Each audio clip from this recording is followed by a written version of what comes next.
These are hard acts to follow. Danny, Lindsay, Byron. I don't know, I think I need to go to like acting school, media school, learn how to give a speech. Before I start my remarks, I might say that some of you may not know, but I've known the president for almost 30 years. I met him, and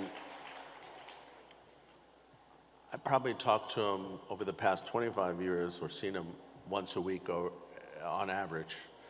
And he's an amazing, incredible man. But when you think about his accomplishments, I was there when he signed the Abraham Accords, got almost no credit for it. Now he's done, which was mind-boggling in itself, now he's done this incredible feat with Gaza and getting the hostages, working with Bibi Netanyahu. He gets no credit practically from the media. I saw him recently. Lindsay and I were with him 2 weeks ago.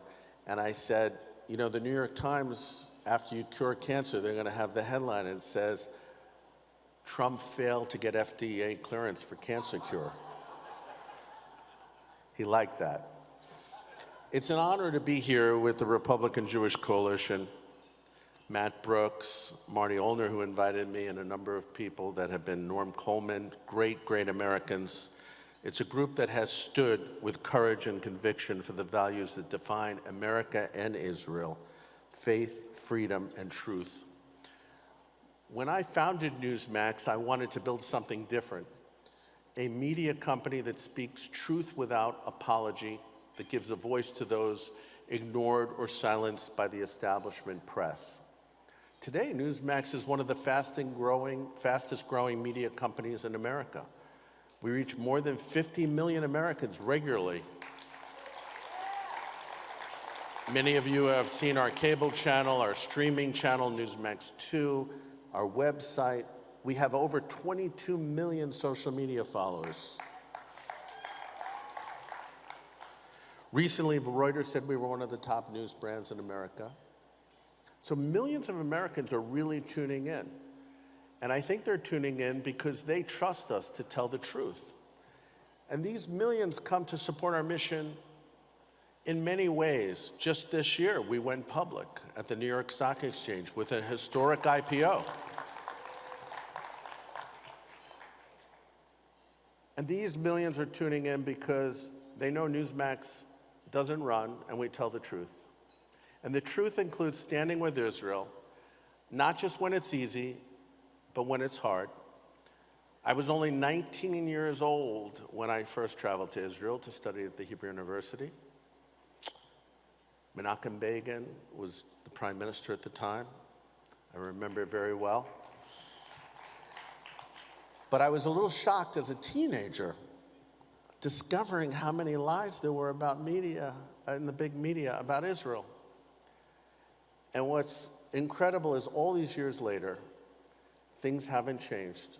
They've actually gotten worse. The media continues to twist the facts, erase the context, often portray Israel, our lone democratic ally in the Middle East, as the bad guy, as the aggressor. I mean, they get attacked on October 7th and they're the bad guy. It's worse today because the liberal media echo chamber is more effective than it was so many years ago. At Newsmax, we're pushing back. We've told the world what really happened on October 7th. We've shown the faces of the victims, the stories of the hostages, the courage of the Israeli people. Because truth matters. And silence in the face of lies is complicity.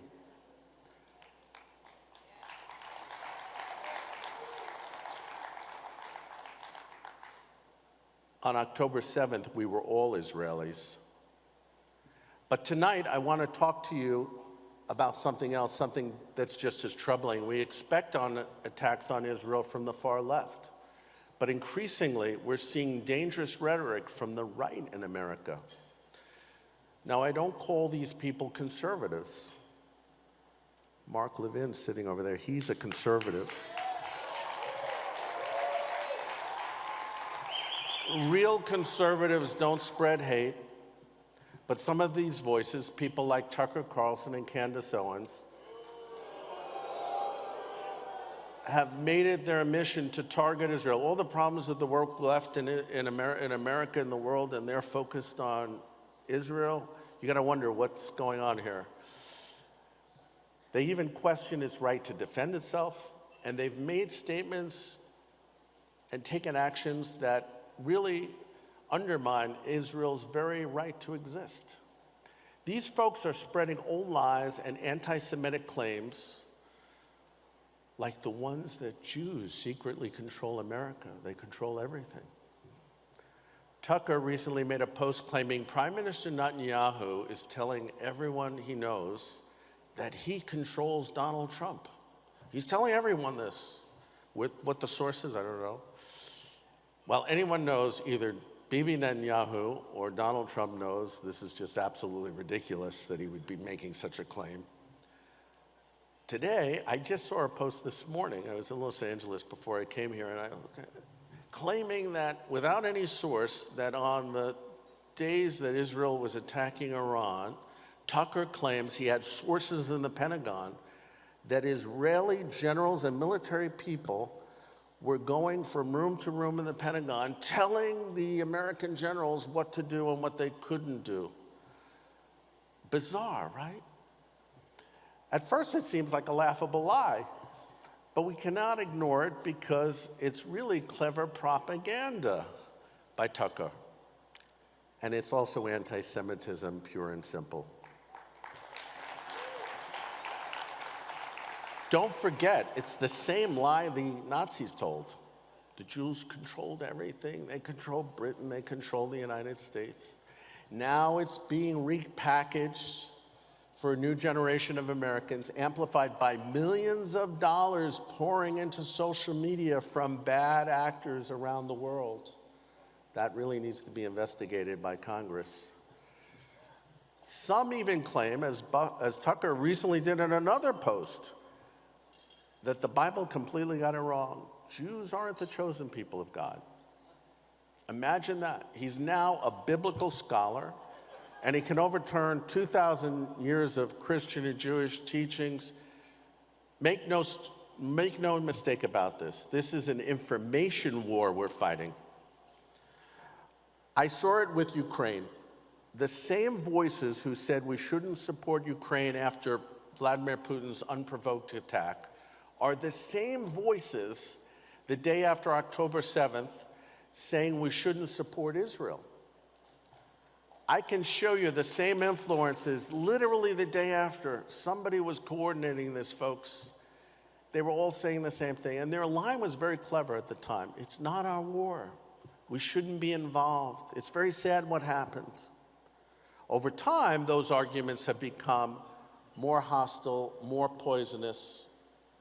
So our discussion today is not about foreign policy. It's about moral clarity at a time of great danger and confusion. I want you to know Newsmax will not waver. We will stand with our friends. We will stand with the people of Ukraine. And if you don't realize that Israel and Ukraine is connected, do a little more research. Listen to Mark's show a few more times in his podcast. We will stand with the people of Israel. Each year, Newsmax celebrates July 4th at the King David Hotel in Jerusalem, honoring our shared democracies. This year, we were going to do our 5th annual celebration. Mike Huckabee was coming. We were a little interrupted by a war. And of course, there was no notice. Just a few days before, we found out the war started. So we postponed the event in August. And guess what? We had a surprise visitor. Bibi Netanyahu came. Sarah Netanyahu came. The Prime Minister spoke about the resilience and unbreakable spirit of Israel's people. He also said that in dark times, Israel will never bow to terror, never surrender its faith, and never forget its friends. It is said, I've said it before, and I believe it even more strongly today, that Benjamin Netanyahu is the Churchill of our time.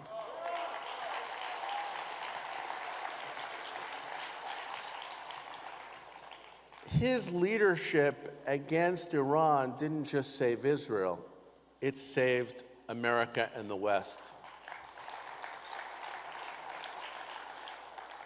A nuclear-armed Iran would not only threaten Tel Aviv, but New York, London, Las Vegas, Los Angeles, and every city that values freedom.